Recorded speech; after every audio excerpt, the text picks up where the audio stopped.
If we value the pursuit of knowledge, we must be free to follow wherever that search may lead us. The free mind is not a barking dog to be tethered on a 10-foot chain. Back in the late 1700s, early 1800s time period, there was a social movement liberating the modern world from the reign of control that religion and superstition had on the people. Essentially, after our darkest part on the precession of the equinox, we were really beginning to wake up. Started making new inventions that were rapidly changing the world. The industrial era was beginning. Because of this, we began to see that maybe religion as an answer was not in our best interest, and so the movement happened. We turned to science instead to answer our questions about the universe. The only problem with this was that we grouped in many things with superstition that we probably shouldn't have. Things like consciousness, intuition, human connection, paranormal phenomenon. All of it went right out of the door with superstition, when in fact we've proven these things today to be real. So after 200 years of just going with the same idea about what's classified as superstition and what's okay to talk about, mainstream science is still going with the assumption that consciousness is just a part of the brain. They don't know how it works, they don't have a single rational explanation for it, but they keep on believing it. Why? Well, when we tossed superstition out of the door, even talking about it became taboo. It's just not done. Literally, the reason that it's tough talking about this stuff in the mainstream scientific community is because that's just the way science has been for 200 years. They won't have any of it, even though there are scientific institutions that prove that theory wrong. The field of noetics and the works of biologist Rupert Sheldrake and his colleagues have more than proven mass consciousness exists and is definitely not a part of the brain. Now, no disrespect to the scientific community, but that assumption that we're still holding on to has not gotten us anywhere. It's time we begin to question the decisions of our ancestors, because many of the things that we've been led to believe to be true simply is not. I'm not saying blindly accept all of the new stuff that's coming out nowadays, but we should at least put it on the table and be able to discuss it as a global community. An apocalypse is a disclosure of something hidden from the majority of mankind in an era dominated by falsehood and misconception. If you haven't seen lesson 10 already, you should probably watch that one first. This lesson builds on what we covered last time, the phi ratio in particular. Today, we're going to be looking at another way that humans grow through phi. Instead of looking at phi inside the body, we're going to be looking at phi outside the body, and what it means for us in this pivotal point in human history. One other thing before we get this rolling. I want to give an overview about what sacred geometry really is. Sacred geometry is the geometry of consciousness. It revolves around the idea that all consciousness, including human, is solely based on sacred geometry. Because it is, we can begin to see and understand where we have come from, where we are now, and where we're going. Do you remember the fruit of life? This is the basis of all 13 informational systems that come out of the flower of life, the creation pattern of everything. The first system created the platonic solids, which created structure throughout the universe. The second system was the basis of how vibration, sound, harmonics, music, and matter are all interrelated in all of creation.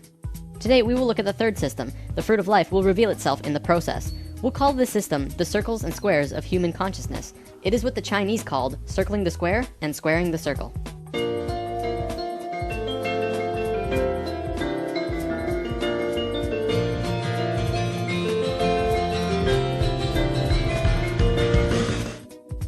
Remember when we discussed the platonic solids in lesson 6?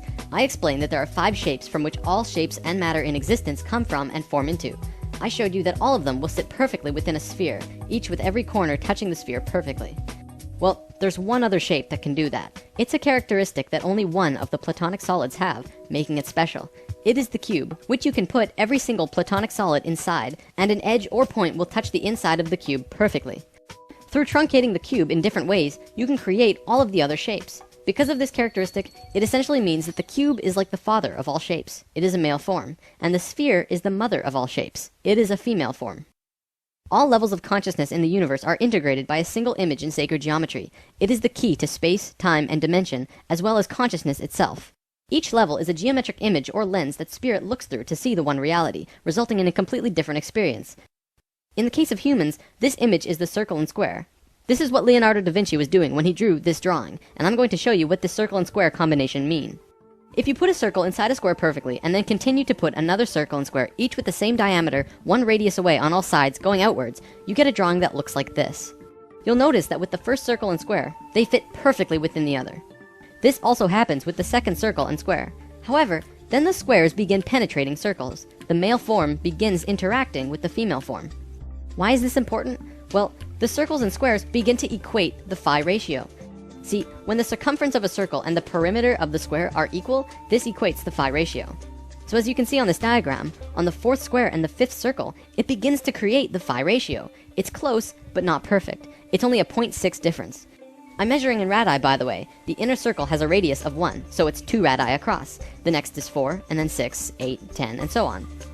Anyways, so the one we just looked at makes a close phi ratio, and then it moves out of sync, staying out of sync for a bit, and then bam!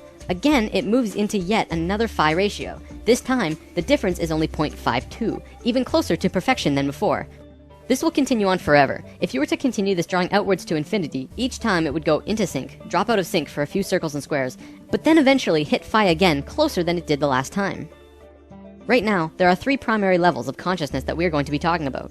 They are essentially who we were, who we are, and who we will be. We'll call it the first, second, and third, so that it's easy to understand what we're talking about. The ancient Egyptians were very concerned with these 3 levels as well, and much of their culture was based on this information. Each of these levels has their own geometric lens too, which look like this. We'll come back to these soon. This is the first level of consciousness, and this is the third. We are on neither of these 2 phi levels on this circle and square chart. Where we are, the second level of consciousness, is here. We are on the 5th square relative to the 6th circle. For quite a while now, I've been saying that we're at a disharmonic level, and it's something that we're passing through as a species. Now you begin to see the bigger picture of what I meant. The reason it's disharmonic is because it does not equate a phi ratio, not even close. Disharmonic levels are important because they bridge a gap between the divine, pure levels. However, when a species is here, it has to get in and get out as fast as possible, or else they will destroy themselves and everything around them incredibly quickly. You can see this happening all around the world today, because we're at the very end of it, and everything is crashing down on us. We've discussed this all before, notably in the intros of lesson 1 and 2. So the reason that we're on this circle and square combination and not the 6th square relative to some other circle is because of this. If you take the square and rotate it 45 degrees, it actually creates a bridge. It connects us from 2 harmonic levels of being. We're moving from one state of being to the other, this time even closer to source. This is a very exciting time for us. Oh, let me show you this too. This is how the Great Pyramid is set up. This chamber here is called the King's Chamber. If you cut the Great Pyramid horizontally at the King's Chamber, which was the main initiation chamber, and rotate the top half 45 degrees, it makes the exact same image as our level of consciousness. There's a reason for that. The Great Pyramid is the key instrument in allowing humans to reach the 3rd level of consciousness, both as a species and individually. In fact, that's part of the reason why the Great Pyramids were created in the first place. Let's talk more about these levels though. So what Leonardo was drawing was actually the first level of consciousness. See how he hid lines in this drawing? If you complete this grid, it creates an 8x8 grid. This is the same 64 square grid found on the first level. Measuring in radii, this grid is 8x8. However, the circle has 10 radii across, so we'll call this first level an 8x10. This is where we were. According to Thoth, an Ascended Master who has provided much of this information with us, the first level is the first time self-aware consciousness began. The second level has 10 squares across the large square, and a 12 radii circle, so we'll call it a 10x12. This is where we are now. This level is the 3rd level, which is also called Christ consciousness. It is a 14x18. Now, there's always a reason for everything in sacred geometry. Nothing, absolutely nothing, happens without a reason. Everything is connected. Out of the whole spectrum of possibilities, why did self-aware human consciousness begin when the 4th square went into harmony with the 5th circle? Well, let's overlay the fruit of life over our first level for a second. Look at that! It exactly fits the 4th square and 5th circle perfectly. Do you see the perfection of life? The fruit of life pattern was hidden beneath this pattern all along. They're precisely superimposed over the other. In a right brain way, this is how to explain why consciousness first became self-aware between the 4th square and 5th circle. This sacred image was part of the pattern. The fruit of life was completed at the precise moment that the phi ratio first appeared, and when phi appeared, consciousness had a way to manifest in a new way. Throughout time, many scholars have tried to figure out the secret meaning behind what Leonardo meant with the Vitruvian Man drawing. He was showing us human consciousness. This is where we were, the first level. There is a man who did draw our level though. Da Vinci was studying the works of a man named Vitruvius, who lived 1400 years before Da Vinci, hence the name Vitruvian Man. Vitruvius actually drew his own drawing of consciousness as well, and this is what it looked like. The circle and squares in this one are hidden, less obvious than the Da Vinci drawing. Regardless, they're there, and this is the current circle and square combination around our bodies. This drawing also contains the exact proportions of the Merkaba, which is an important energy system outside of the body, similar to how chakras are an energy system inside the body. This image also contains the diamond that perfectly contains the man from head to feet. This is the same image we saw in the consciousness chart, as well as the Great Pyramid. Further proof that this was what Vitruvius was demonstrating to us when he created this image.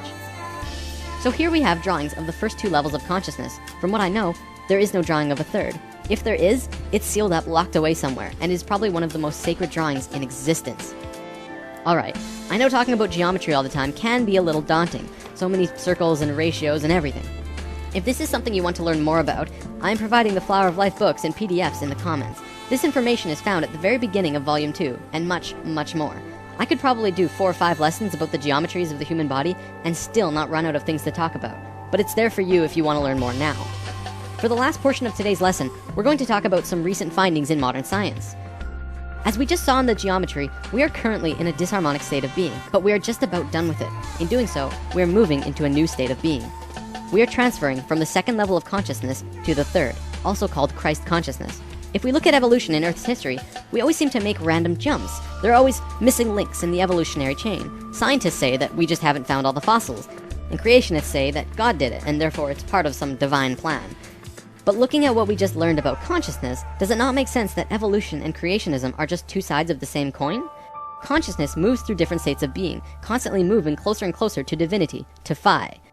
Every time it reaches a new stage, it makes a rapid biological change into something new, like what we're doing now. This is what the ancient Egyptians called resurrection, which we mentioned in Lesson 7. So, if we're really going through an evolution of consciousness, what's happening inside of us? Surely, this would mean that there are also biological changes happening to us at our core level, right? Does modern science see any big changes that they're afraid to tell the general public because they think it will cause a panic? Short answer, yes. Long answer, we are changing. Right now, as you're watching this, your DNA is mutating. See, in the last few months, modern medicine has finally accepted publicly that a child was born with 3 DNA strands rather than 2. In a simplified way of seeing it, we are adding an entirely new strand to our DNA, going from a double helix to a triple helix. This wasn't discovered recently though. In fact, scientists have been studying this for almost 10 to 20 years now. Several years ago in New Mexico, there was a convention of geneticists from all over the world with the main topic of discussion being DNA mutations. Scientists acknowledge that we are changing, but the end result, they do not know. Through sacred geometry, we begin to actually see where we could be going. With 12 strands activated, you have 10 times as much information available to you than you do with just 2 strands, as we do now. Not only that, but the 12 strands work in sync with the 12 chakras, providing an immense amount of energy into the body. We are about to become super beings, enabling us to understand and do things that currently seem paranormal, bizarre, or downright impossible. From the article The Bigger Picture by Suzanne Thorpe Clarke, we are being changed physically from carbon-based beings to crystalline-based beings. This is interesting because I've actually heard this from various channelings now, ascension and transformation into crystalline at our core. First the psychics were telling us this, and now we have science backing it up. What we know for sure is that we are going through a shift. Today, I want to close with this. In almost every ancient text and Bible, it speaks about a great shift and awakening. The Bible speaks about the coming of Christ. This is interesting actually, because Christ is the name of the third level of consciousness. I didn't just make that up. We are moving into Christ consciousness, which means not that Jesus is going to show up with a big "Ay!" but we are actually moving into the level of conscious understanding that Jesus had. It is the coming of Christ through the human species. Now who's pumped for 2012?